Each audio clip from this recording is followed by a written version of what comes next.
दोस्तों, महात्मा बुद्ध कहते हैं कि शांति हमारे भीतर है। शांति हमारे अंदर से आती है। इसे बाहर ढूंढना व्यर्थ है। लेकिन अगर आप आज के समय की बात करेंगे तो आज हर एक मनुष्य केवल दौड़ में लगा हुआ है। उसे दौड़ना पसंद है। वह दूसरों से आगे निकलना चाहता है। वह दूसरों से कुछ अलग मुकाम बनाना चाहता है। लेकिन वह यह भूल चुका है कि जिस रास्ते पर वह दौड़ रहा है वह रास्ता कभी खत्म नहीं होता और ना ही आपको कभी मंजिल मिल पाएगी, क्योंकि यह रास्ता अनंत है। इसका कोई अंत नहीं।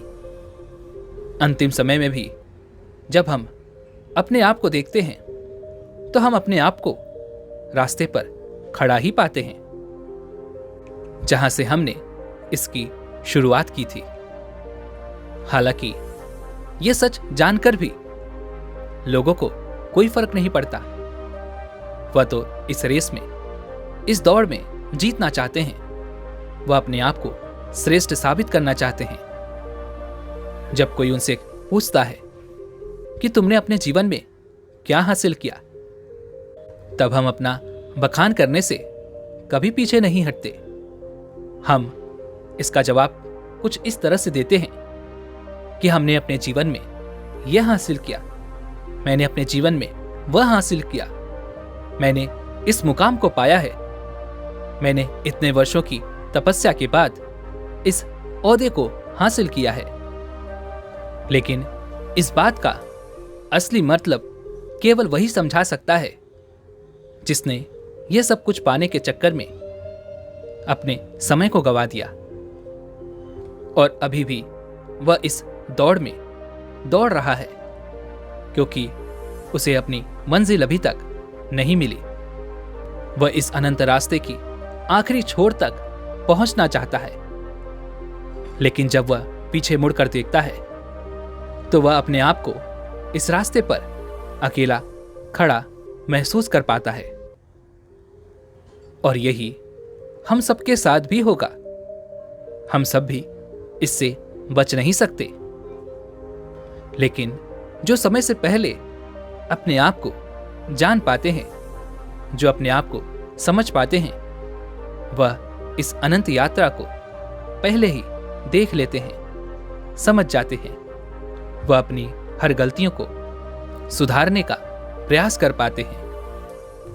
लेकिन जिन्हें यह नहीं पता कि वह कहां जा रहे हैं और उनकी यात्रा कब खत्म होगी, वे लोग इस दौड़ में केवल दौड़ते ही चले जाते हैं। इसे और अच्छे से समझाने के लिए आज की जो कहानी मैं आप सभी के लिए लेकर आया हूं, इस कहानी के माध्यम से आप यह समझ सकेंगे कि हम इस अनंत यात्रा को कैसे समाप्त कर सकते हैं और ऐसी क्या चीज है जिसे हम अपने जीवन में उतारकर अपने आप को समझ सकते हैं, पहचान सकते हैं, जिससे हम अपने जीवन की सभी समस्याओं का समाधान कर सकते हैं। एक समय की बात है। किसी नगरी के एक पहाड़ पर एक गुरु रहा करते थे। उन गुरु की ख्याति दूर दूर तक फैली हुई थी। वह गुरु बहुत ही ज्ञानी थे, लेकिन उन्होंने अपने पूरे जीवन काल में कभी किसी को अपना शिष्य नहीं बनाया। उनके पास अनेक लोग आते और उनसे कहते कि हमें अपना शिष्य बना ले, लेकिन वह कभी किसी को अपना शिष्य नहीं बनाते और वहां से उन्हें भगा देते। इसी तरह से समय बीतता गया। समय के साथ साथ अब वह युवा गुरु धीरे धीरे वृद्ध हो चुके थे। अब उनके रोजमर्रा के कामों में भी उन्हें तकलीफ होने लगी थी। तब उनके मन में यह ख्याल उत्पन्न हुआ कि यदि मैंने अपने जीवन में किसी को अपना शिष्य बना लिया होता तो आज वह शिष्य मेरी कुछ तो मदद अवश्य कर देता। लेकिन उस वक्त मैंने किसी को अपना शिष्य नहीं बनाया और अब मेरे पास कोई भी यह तक कहने नहीं आता कि हे गुरुवर, मुझे अपना शिष्य बना ले, क्योंकि अब उनका शिष्य कोई नहीं बनना चाहता था। सभी को यही लगता था कि वह तो पागल हैं और कौन उस पागल का शिष्य बनना चाहेगा। वह सभी को भगा देता है, किसी को भी अपने पास रहने नहीं देता। तभी एक दिन एक युवक अपना बोरिया बिस्तर बांधे हुए उन गुरु के पास पहुंचा और उनसे कहने लगा, हे गुरुदेव, मैंने सुना है आप बहुत ज्ञानी हैं। आपकी ख्याति दूर दूर तक फैली हुई है, लेकिन आप कभी किसी को अपना शिष्य नहीं बनाते। मैं आज आपके पास यही विनती लेकर आया हूं कि कृपा करके मुझे अपना शिष्य बना लीजिए।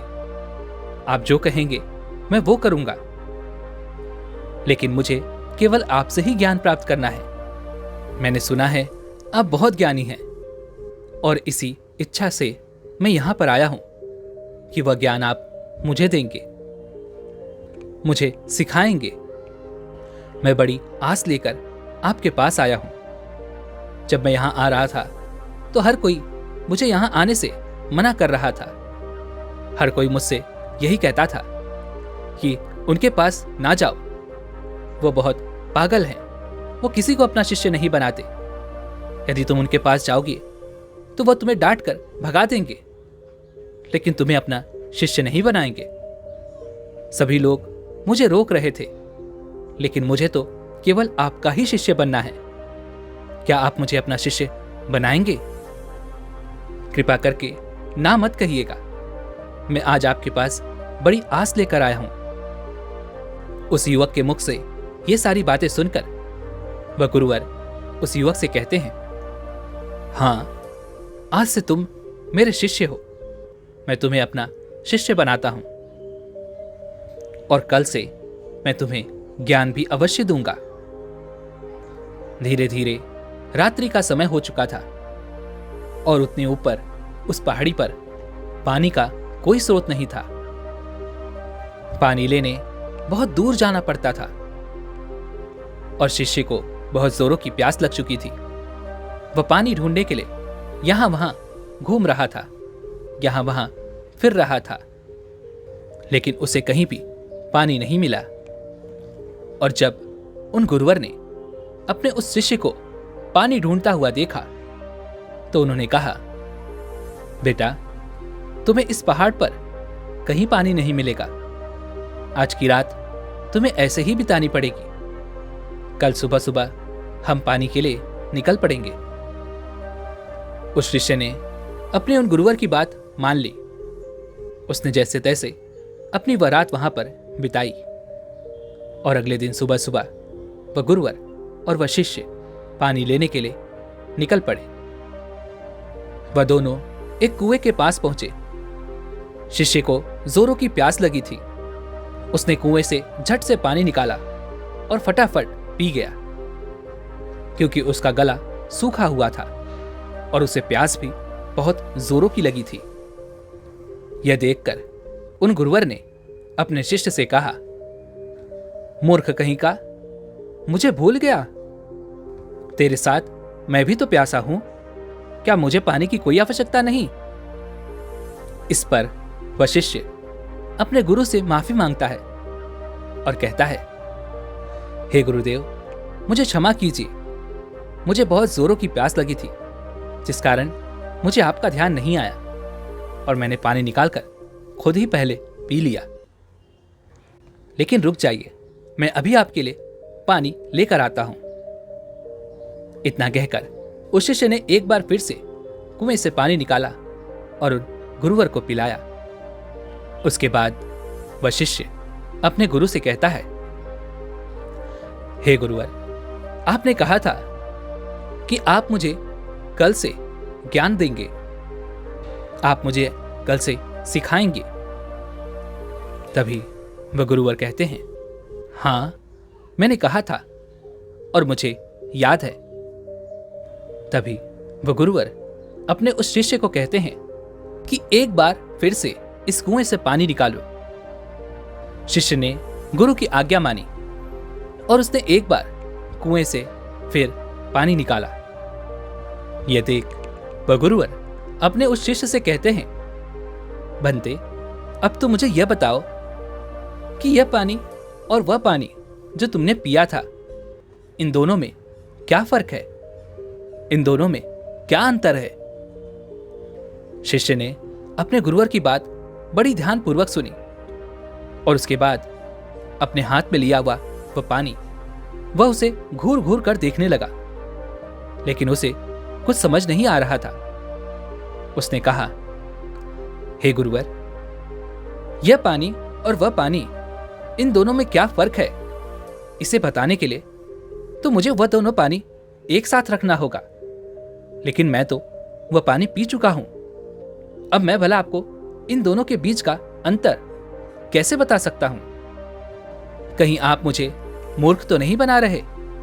क्योंकि पानी तो एक जैसा ही होता है, फिर भला पानी में कैसा भेद? शिष्य की यह बात सुनकर वह गुरुवर अपने शिष्य को बड़ी ही ध्यानपूर्वक देखते हैं और फिर कहते हैं, बंते, जब मनुष्य के भीतर किसी चीज की प्यास उत्पन्न होती है और वह अत्यंत गहरी होती है, तब मनुष्य उस प्यास को बुझाने के लिए, उसका निवारण करने के लिए अपनी पूरी ऊर्जा, अपनी पूरी ताकत लगा देता है और तब उसे केवल अपनी प्यास बुझाने का वह स्रोत नजर आता है, वह वस्तु नजर आती है। इसके अलावा उसके आसपास और भी बहुत कुछ होता है, लेकिन उस पर उसका ध्यान नहीं जाता। जिस प्रकार तुम्हारा गला सूखा हुआ था और तुम्हें जोरों की प्यास लगी थी, तुमने कुएं से पानी निकाला और झट से पी गए। तुम्हें एक पल के लिए यह ख्याल नहीं आया कि साथ ही में तुम्हारे गुरु भी खड़े हैं और उन्हें भी जोरों की प्यास लगी हुई है। जिस प्रकार अभी तुम्हारे हाथ में यह पानी है और तुम्हारे चारों ओर भी बहुत कुछ है, पानी भले ही वैसा ही है, इसका रंग, इसका स्वाद बिल्कुल वैसा ही है, लेकिन यह वह पानी नहीं है जिसके लिए तुम्हारे प्राण सूखे जा रहे थे। इसी कारणवश देखो, तुमने अभी भी यह पानी अपने हाथ में ही लिया हुआ है। यदि तुम्हें जोरों की प्यास लगी होती तो तुम इस पानी को भी पी गए होते बिना किसी इंतजार के। लेकिन अब यह हो सकता है कि तुम इस पानी को फेंक दो या इसे कुएं में वापस डाल दो। इस कुएं में जितना भी पानी है सब एक ही है, सबका रंग, सबका रूप, सबका स्वाद एक ही जैसा है, लेकिन यह तो हमारी मन की स्थिति के कारण हमें यह अलग अलग नजर आता है। अर्थात सब कुछ तुम्हारे भीतर परिवर्तन होता है, बाहर कुछ नहीं। अपने गुरु की यह बात सुनकर शिष्य बहुत खुश हुआ, उसे बड़ी प्रसन्नता हुई। आश्रम से निकलते वक्त वह अपने साथ एक पोटली लेकर निकला था। उस पोटली में उसने लेखनी रखी थी। उसने तुरंत ही वह लेखनी निकाली और गुरु के कहे शब्दों को लिखना शुरू कर दिया। यह देखकर वह गुरुवर अपने उस शिष्य से कहते हैं, भंते, यह तुम क्या कर रहे हो? इसके जवाब में वह शिष्य अपने गुरुवर से कहता है, हे गुरुवर, आपने जो कुछ भी कहा मैं उसे भूलना नहीं चाहता। यह सब मुझे सीखना है, मुझे याद करना है, जिस कारण मैं इसे लिख रहा हूं और बाद में मैं इसे याद भी कर लूंगा। तभी तो मैं ज्ञानी बन पाऊंगा, तभी तो मैं लोगों को ज्ञान बांट सकूंगा। अन्यथा यदि मैं ही आपकी बातों को भूल गया, अपने जीवन में उसे नहीं उतार पाया, तो फिर मेरा यहां पर आना व्यर्थ हो जाएगा। गुरु ने अपने उस शिष्य की सारी बातें ध्यानपूर्वक सुनी और उसके बाद वह अपने शिष्य से कहते हैं, भंते, यह सब तो ठीक है, लेकिन अब चलो, आश्रम चलने का वक्त हो चुका है और फिर हमें अभी भिक्षाटन के लिए भी तो जाना है। इतना कहकर वह गुरु और शिष्य वापस आश्रम की ओर लौट गए और रास्ते में ही उन्होंने भिक्षा भी मांग ली। दोनों जब आश्रम पहुंचे, उस भिक्षा का लुत्फ उठाया। रात में उसे खाकर वे लोग सो गए। अगले दिन सुबह सुबह उन गुरुवर ने अपने शिष्य को जगाया और कहा, चलो हमें कुएं के पास फिर जाना है।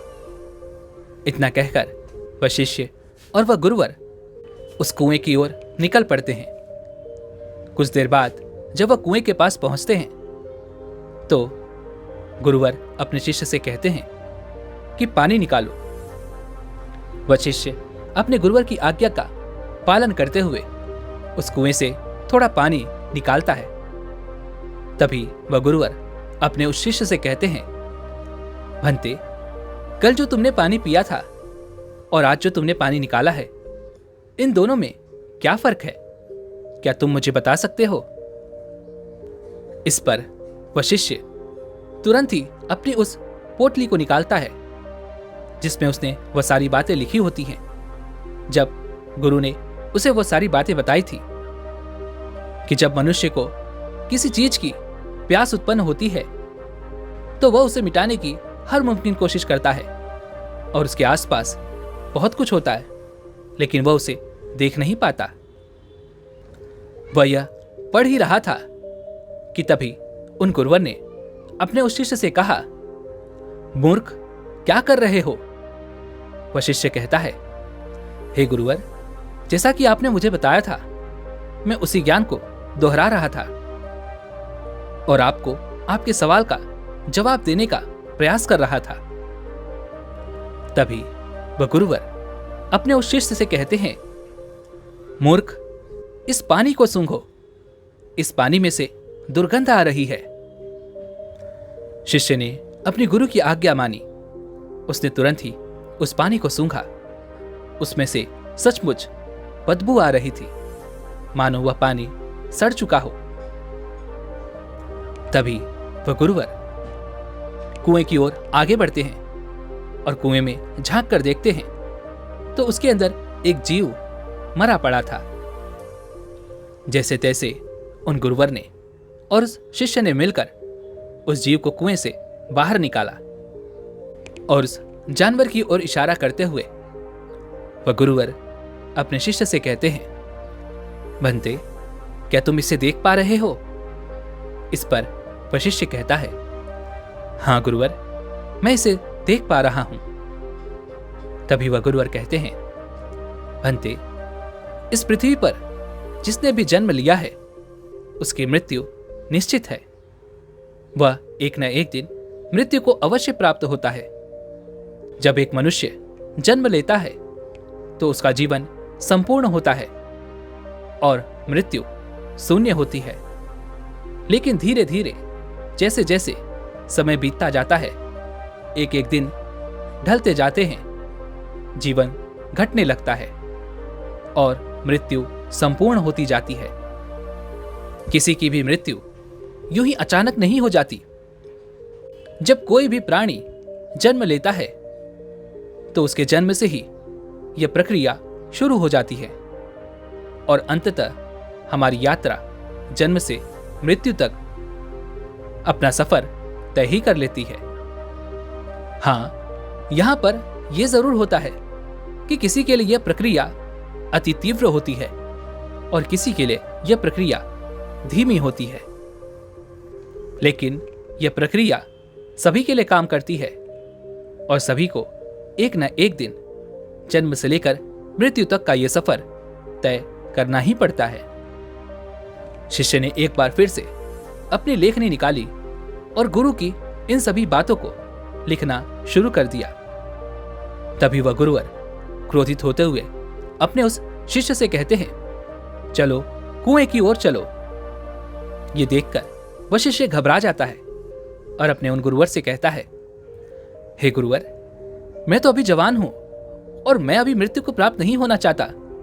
कृपा करके मुझे छोड़ दें।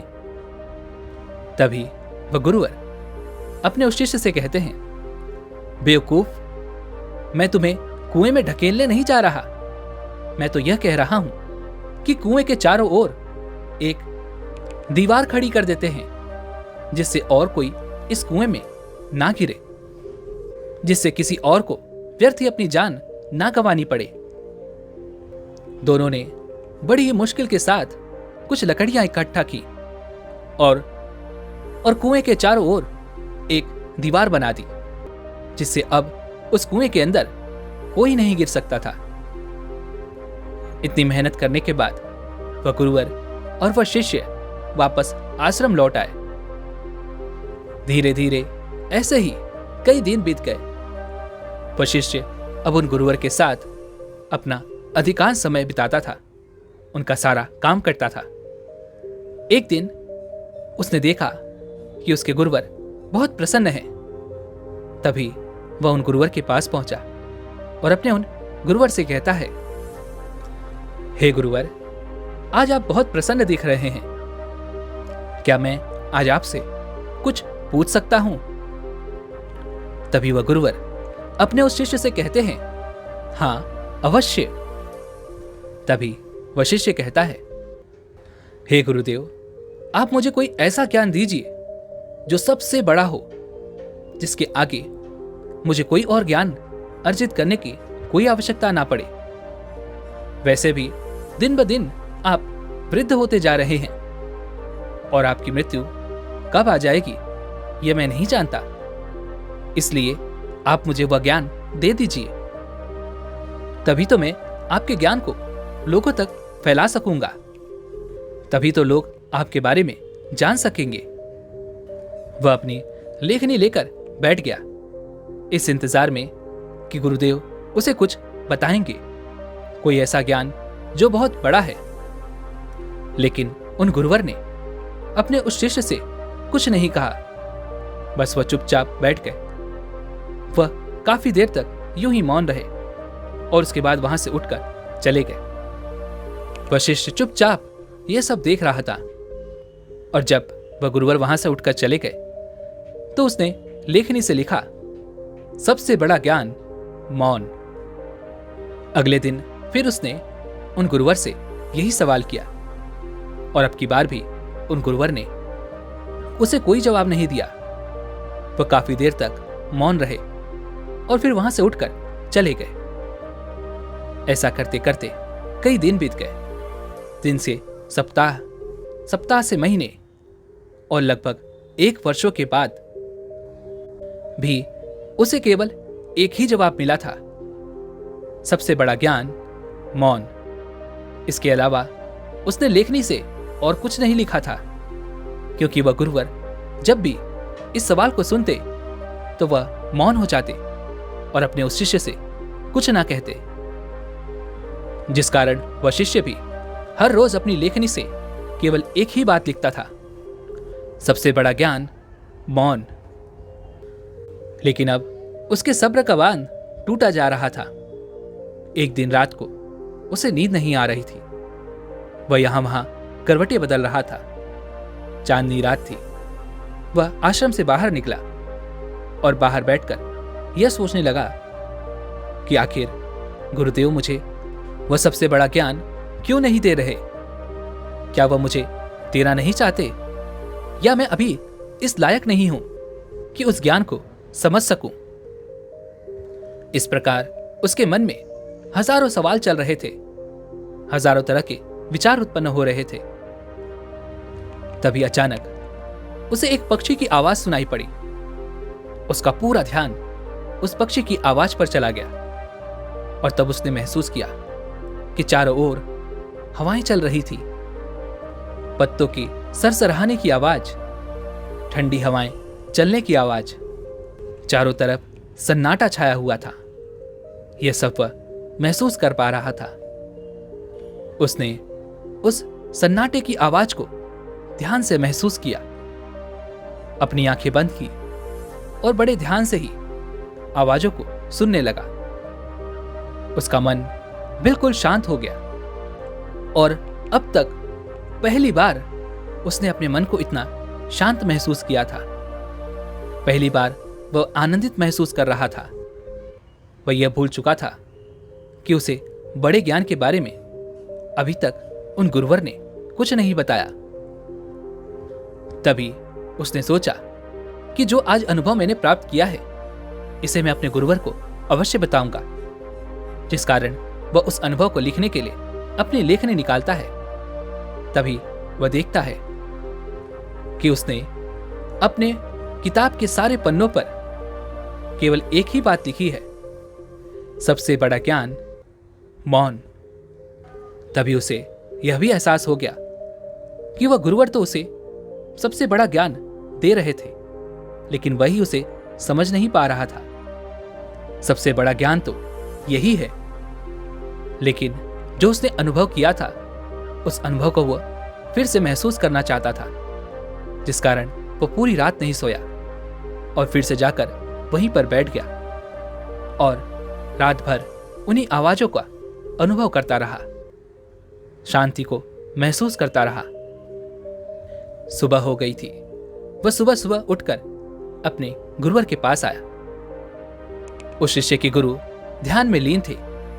वह चुपचाप वहां पर आया और बैठकर उन्हें शांति से देखता रहा। जब उन गुरुवर ने अपनी आंखें खोली तो अपने उस शिष्य को अपने सामने पाया और वह उसे देखते ही यह समझ चुके थे कि इसे मौन मिल चुका है।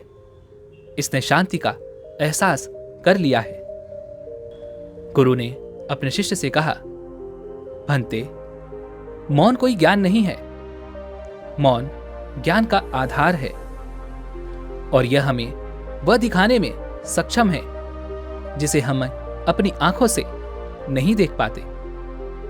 बाहर चाहे कितना भी शोर हो, चाहे कितनी भी भीड़ हो, लेकिन भीतर मौन होना ही चाहिए। अपने गुरुवर के मुख से यह बात सुनकर उसने अपनी लेखनी और अपनी पुस्तक गुरु के चरणों में रख दी और उसके बाद से उसने कभी कुछ नहीं लिखा। उसने केवल वो सारी बातें महसूस की और धीरे धीरे एक दिन उसने असली ज्ञान को प्राप्त कर लिया।